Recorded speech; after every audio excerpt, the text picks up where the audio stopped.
स्वागत है आपका प्राइम कट न्यूज़ में। चलिए देखते हैं देश दुनिया की 10 बड़ी खबरें।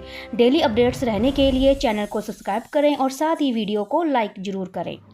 आज है 1 अगस्त 2026, दिन है शनिवार। प्रधानमंत्री मोदी ने पेपर लीक रोकने वाले कानून का स्वागत किया। प्रधानमंत्री नरेंद्र मोदी ने संसद द्वारा पेपर लीक रोकने के लिए बनाए गए कानून का स्वागत किया। उन्होंने कहा है कि इसमें भारत की परीक्षा प्रणाली को और अधिक मजबूत किया जाएगा। इस वीडियो संदेश में पीएम मोदी ने इसे एक ऐतिहासिक क्षण बताया। उन्होंने कहा है कि पेपर लीक की घटनाएं लंबे समय से देश के लिए चिंता का विषय रही हैं। कई सरकारें आईं लेकिन कोई ठोस कानून नहीं बना। पीएम मोदी ने आगे कहा है कि उनकी सरकार ने इस मुद्दे को प्राथमिकता दी। उन्होंने संसद में इस बिल को पेश किया और दोनों सदनों में इस पर विस्तृत चर्चा हुई। अब ये बिल पारित हो चुका है। पीएम मोदी ने इस बिल के बारे में जानकारी देते हुए सभी का धन्यवाद किया है। मोदी को मां की गाली देने वाली 25 साल की रुचिका सिंह का हुआ अब बुरा हाल।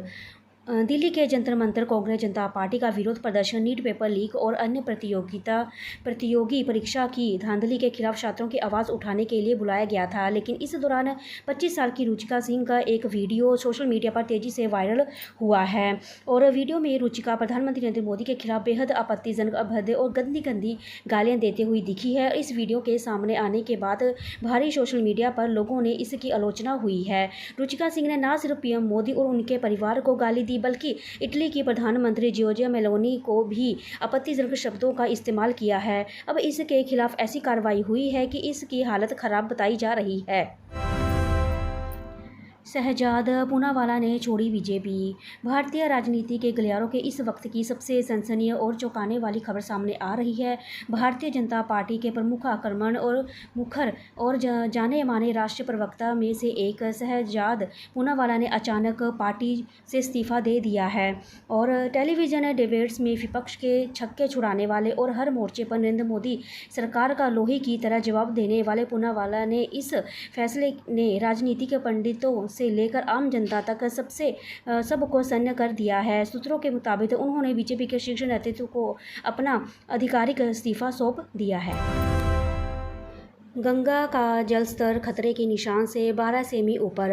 गंगा नदी के जलस्तर में लगातार वृद्धि का सिलसिला जारी है। गंगा नदी में जलस्तर खतरे के निशान में 12 सेमी ऊपर पहुंच गया है और इसके चलते बाढ़ के हालात बढ़ते जा रहे हैं। बाढ़ प्रभावित गांवों के लोगों ने सुरक्षित स्थानों पर जाने की तैयारी कर ली है और गंगा नदी में हरिद्वार, बिजनौर, निरोरा से बढ़कर पानी छोड़ दिया गया है।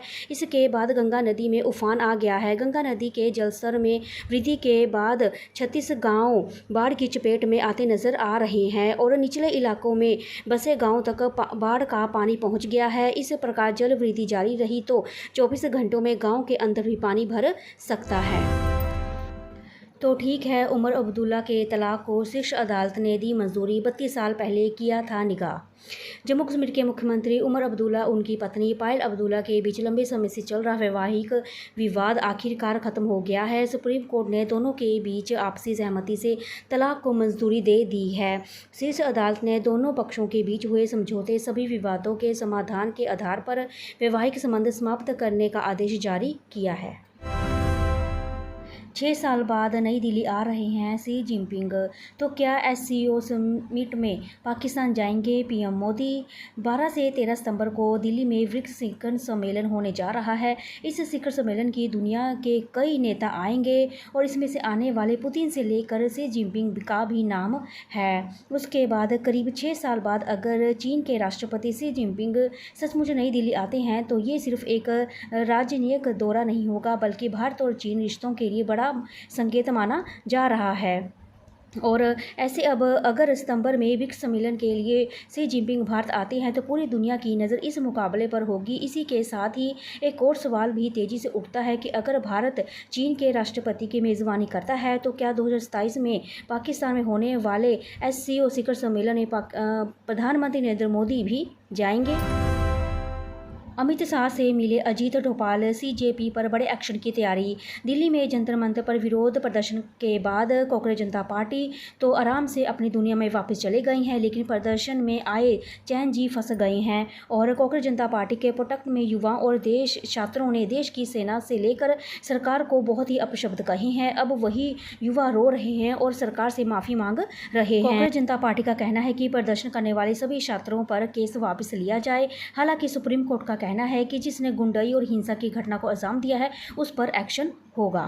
अगर आपको मेरा वीडियो अच्छा लगा तो लाइक करें, शेयर करें, सब्सक्राइब करें। Thank you so much.